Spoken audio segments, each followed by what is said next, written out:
Jeeves Punjab News TV।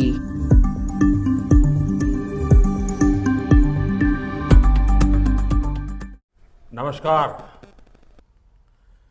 आप सभी को आजादी के अमृत महोत्सव और गुजरात दिवस की बहुत बहुत शुभकामनाएं। कनाडा में भारतीय संस्कृति और भारतीय मूल्यों को जीवंत रखने में ओंटारियो स्थित सनातन मंदिर कल्चरल सेंटर की भूमिका से हम सब परिचित हैं।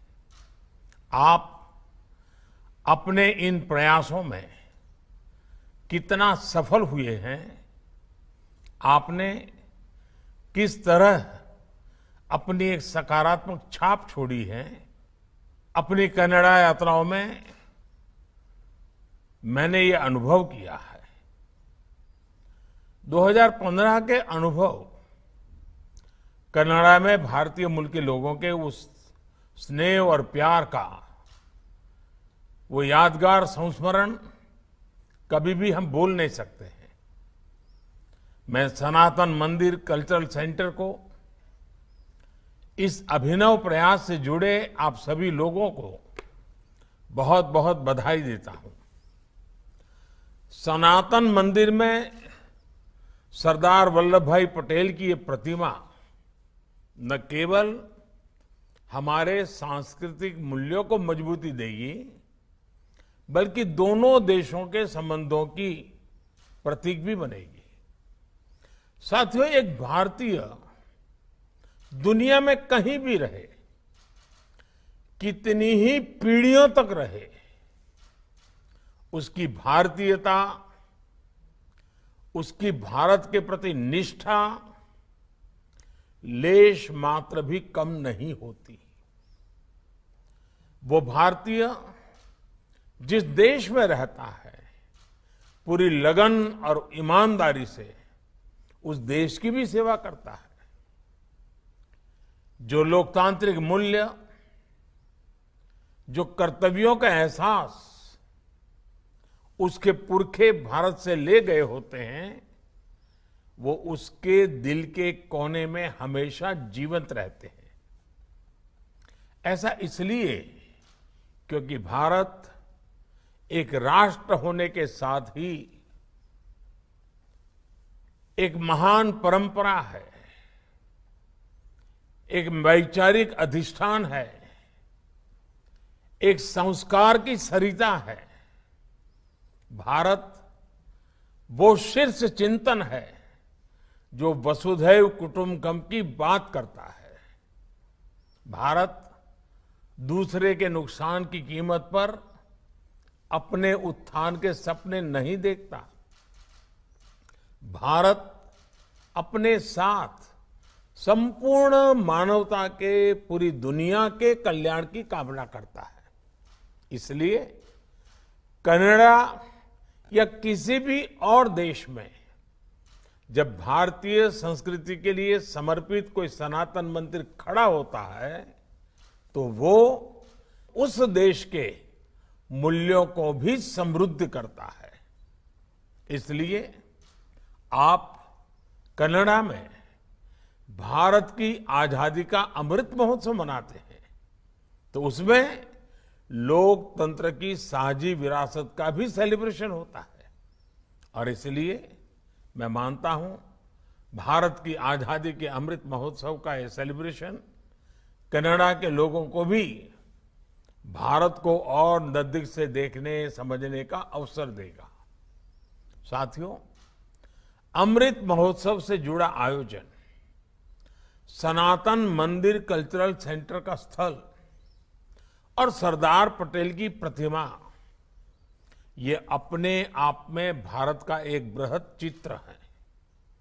आजादी की लड़ाई में हमारे स्वतंत्रता सेनानियों ने क्या सपने देखे थे, कैसे आजाद देश के लिए संघर्ष किया था। एक ऐसा भारत जो आधुनिक हो, एक ऐसा भारत जो प्रगतिशील हो, और साथ ही एक ऐसा भारत जो अपने विचारों से, अपने चिंतन से, अपने दर्शन से, अपनी जड़ों से जुड़ा हो।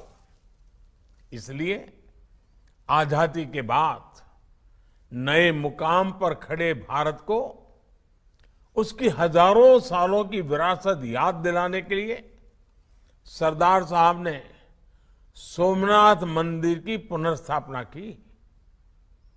गुजरात उस सांस्कृतिक महायज्ञ का साक्षी बना था।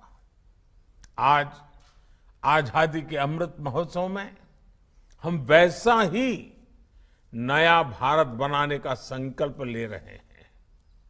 हम सरदार साहब के उस सपने को पूरा करने का संकल्प दोहरा रहे हैं और उसमें स्टैच्यू ऑफ यूनिटी देश के लिए बड़ी प्रेरणा है। स्टैच्यू ऑफ यूनिटी की प्रकृति के रूप में कनाडा के सनातन मंदिर कल्चर सेंटर में सरदार साहब की प्रतिमा स्थापित रहेगी। साथियों, आज का ये आयोजन इस बात का प्रतीक है कि भारत के अमृत संकल्प केवल भारत की सीमाओं तक ही सीमित नहीं है।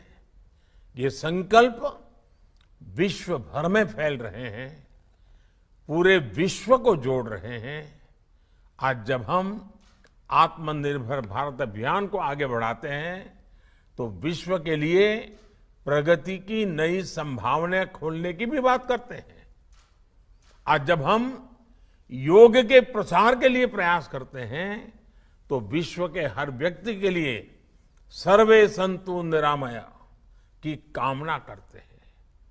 क्लाइमेट चेंज और सस्टेनेबल डेवलपमेंट जैसे विषयों को लेकर भी भारत की आवाज पूरी मानवता का प्रतिनिधित्व कर रही है। ये समय भारत के इस अभियान को आगे बढ़ाने का है।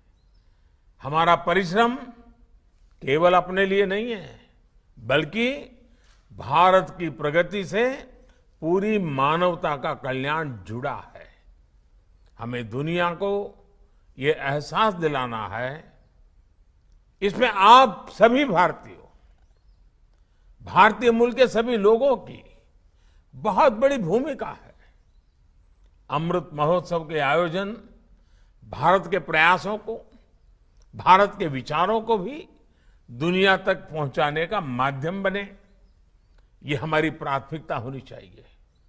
मुझे विश्वास है कि अपने इस आदर्शों पर चलते हुए हम एक नया भारत भी बनाएंगे और बेहतर दुनिया का सपना भी साकार करेंगे। इसी भाव के साथ आप सभी को बहुत बहुत धन्यवाद।